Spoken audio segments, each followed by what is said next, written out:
in every classroom in public, elementary, secondary, and post-education schools in the state of Louisiana.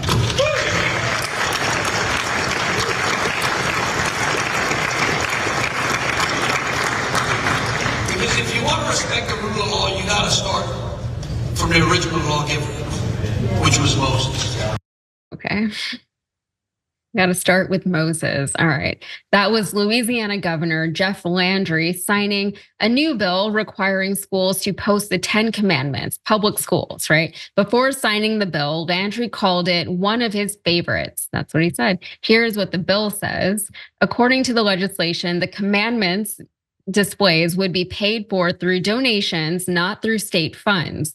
The law also authorizes classrooms to put up the Mayflower Compact, the Declaration of Independence, and the Northwest Ordinance, but it does not require those documents to be displayed. The law describes the 10 Commandments not as the religious edict that they plainly are, but as foundational documents of our state and national government. Not what they are. Here is what the 10 Commandments says, just if any of you need a refresher. I am the Lord your God. You shall not have strange gods before me. You shall not take the name of the Lord your God in vain. Remember to keep holy the Lord's day. Honor your father and mother. That's a good one. You shall not kill. Also a good one. You shall not commit adultery. You shall not steal. You shall not bear false witness against your neighbor. You shall not covet your neighbor's wife. You shall not covet your neighbor's goods. Yes, children everywhere need to be reminded not to commit adultery or to covet someone's wife. So unsurprisingly, the ACLU is planning to sue. They tweeted this. They said, breaking, we're suing Louisiana for requiring all public schools to display the 10 Commandments in every classroom. Public schools are not Sunday schools. Landry is, of course, okay with the impending lawsuit, and he was apparently expecting it. He said, I'm going home to sign a bill that places the 10 Commandments in public classrooms, boasted Landry during a Republican fundraiser on Saturday. And I can't wait to be sued. So we all knew something like this was coming. They've been talking about this for so long, and it was only ever a matter of time before someone figured out how to push it through. The video will continue in just a moment, but first I have a message for you. TYT needs your help. Membership is vital to survival, so please go to tyt.com/team and become a member today. The thing about this that concerns me, among other more obvious things, is that once one state figures out how to get something like this done, it really is a process that can then be replicated across the country and other states. And then it becomes a whole thing that, let's say more reasonable people now have to fight back against. So it is very exhausting. It is a drain on resources because now the ACLU, they've got their work cut out for them. What do you think about that, Farron? Well, first I want to start by saying when you were reading those 10 Commandments, there's at least 8 of those, possibly 9, maybe all of them that Donald Trump himself has violated. Yeah, I don't know if he's killed anybody, and I don't know how he feels about his mom and dad, but definitely the other 8 of them, 100% he's broken those. The second thing is you nailed it when you said, this is how it starts. One state does something, and then if they're successful, all of these other states suddenly do it, right? The transgender athlete bans, the banning of the teaching of critical race theory, the abortion bans, years ago with the attack on the teachers unions in Wisconsin, that took a while to finally happen, and then it spread across the other red states. This one will do the same thing, which is why, this may shock people, it is incredibly stupid for the ACLU to file a lawsuit right now. Because the best case scenario for them is that the Supreme Court gets their hands on it and just immediately says, nope, this is fine. There is no good outcome because they don't have a victim yet. The same thing happened. I sat right here and I did videos before the Dobbs decision, when these states started doing their partial abortion bans, and the groups immediately filed lawsuits the same day the legislation was signed. I said right here, what's going to happen is that these organizations filed their lawsuits too soon.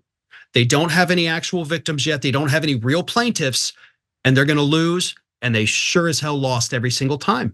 And that's what drives me crazy with this. I have worked in the legal industry at one of the top law firms in the country for 20 years. For 20 years. I'm not a lawyer myself, but I see what happens. In order to have a shot at a case, you have to have somebody with an injury. It doesn't matter if it's a constitutional law case, product liability case, environmental case, whatever it is, you've got to have an injured party. And the ACLU does not have that right now. They do not have an individual that has been, subjected to any kind of religious discrimination. All they have is a valid argument, I'll give them that this is unconstitutional. Clearly it is, except that they're not using public funds. This lawsuit, or this legislation was written in a way to survive every lawsuit brought against it. And the Supreme Court will absolutely uphold it. So it is not smart to file a lawsuit right now. And I love the ACLU. I love what they do. This is the dumbest decision I think I've ever seen for them.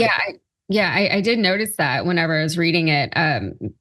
It's not using public funds because that's going to be the first thing that people would get them for. I don't want my public tax dollars going to something so religious, something not secular. They're putting it in public schools, but they're not using those public dollars. So, that's a little bit of a gray area there. But I agree with you. I think you're right. I think it's a lot easier to pinpoint if you have one person, one victim, right? If one person dies, that's a story. That's a whole thing. You can make a documentary about that. But if thousands, tens of thousands of people die, people just become numb to those kind of numbers.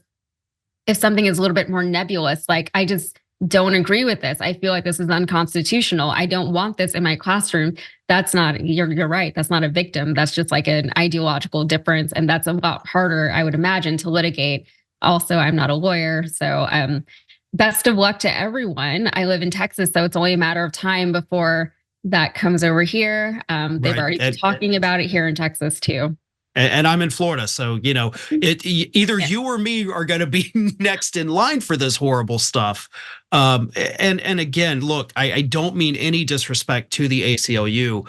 It's just you gotta wait until you have somebody that. And I hate to even say this, you have to have somebody that can prove I was personally persecuted by this.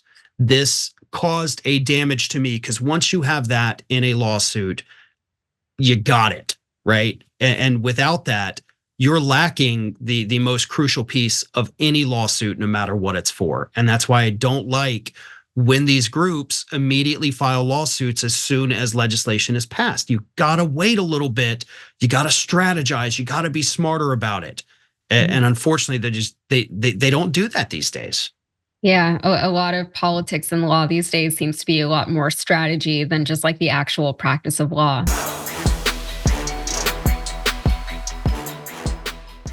When you click the join button and become a tier 2 member, you get access to all of our weekly top 10 lists. What are you waiting for?